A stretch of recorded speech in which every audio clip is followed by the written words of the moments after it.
I hadn't thought about that sound or ever knew it truly existed until I woke up to the sounds of scratching from the walls inside my room.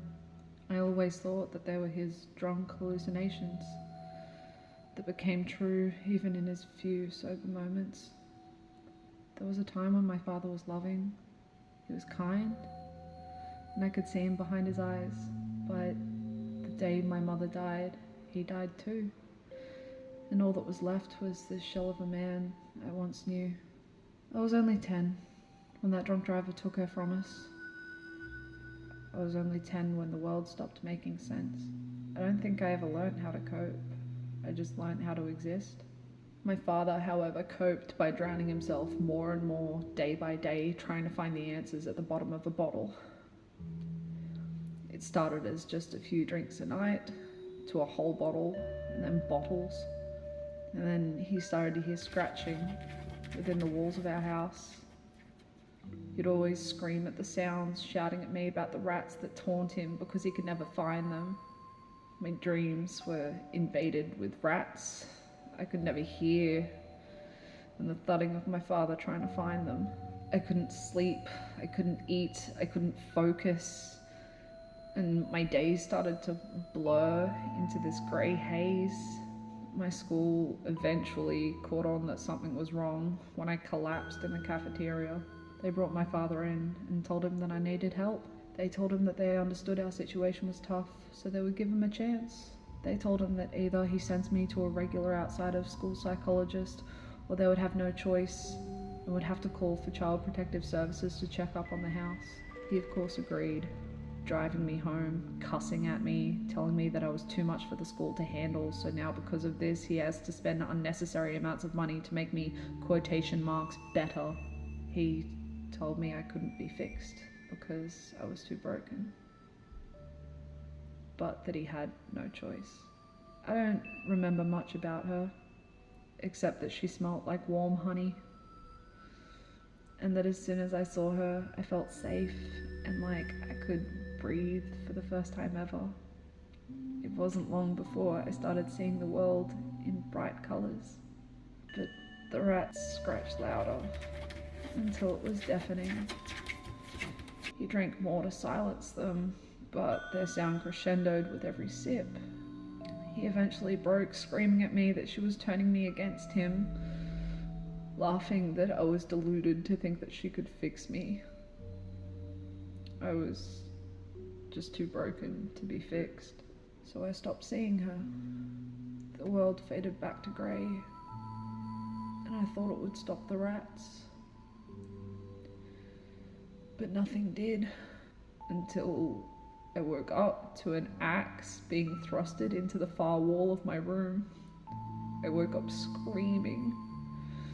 My father shouted at me to be quiet because he finally found the rats, and he was going to catch every single last one of them.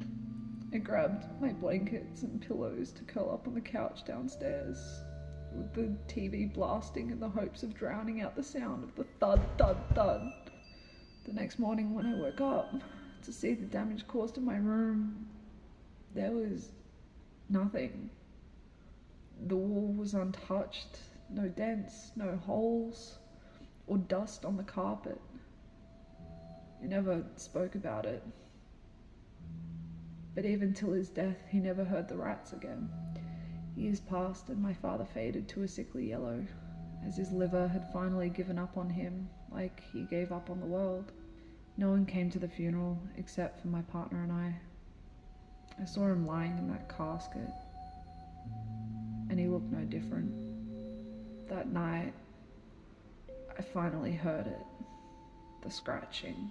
It was faint, so faint I couldn't find them, but Liz said she couldn't hear anything.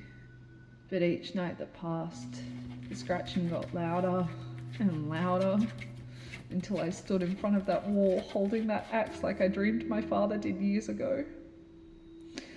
Liz woke up screaming as I thrusted the axe into the paint. The wall tore out and one big chunk still attached to the axe. And I just froze. My breaths were heavy and fast. I tried my hardest to wake up. The sirens in the distance screamed louder and louder.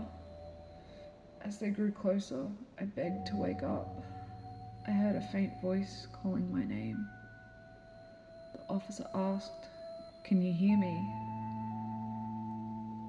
I told them, "I'm so sorry, I'm trying so hard to wake up." They asked if I knew the woman encased in the wall of my bedroom. I trembled as the tears dried on my cheeks and the words fell off my lips. "She still smells like honey." Hello beautiful and welcome to Makeup. I look terrifying. I'm so sorry. It gets worse the bigger I open my mouth. Ooh, it's just a lot.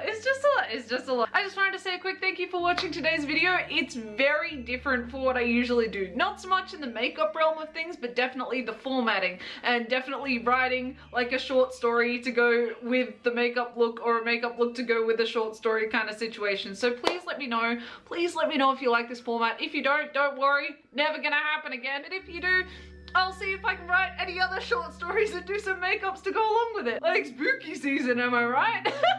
But either way, please let me know down in the comments below what you think of the look, because this is the first time I've like properly tried to do SFX. I'm not too mad at myself, I'm not gonna lie. There's definitely a few things that I can improve on, but I'm not too mad at myself, I'm not gonna lie. I think we did kind of good. But please let me know what you think of the makeup, please let me know what you think of the story, please let me know what you think of the formatting with the makeup and the story going together. Like, I'm just curious to hear your thoughts. Usually when I do say goodbyes, I like to take a good like 2 to 4 minutes to just hype you up and just let you know how beautiful you are and perfect you are in every shape, way and form. But I feel as though if I zoom in right now and do that, I'm just gonna give you nightmares. So instead, I think I'm gonna keep it short and sweet, sweet like you, and just let you know that you are perfect in absolutely every shape, way and form. You're beautiful, magnificent, intelligent, and just all of the good things in the world. And I'm so lucky to have every single one of you being a part of my cute little chaos corner of YouTube and of the internet, because you all give me a bright little light in my day and something to look forward to in all of my weeks. And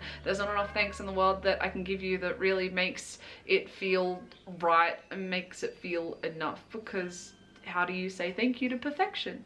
But I just hope that you are all having a fantastic day, a fantastic week, a fantastic month, a fantastic year, and you are being as fantastic as always. Bye guys!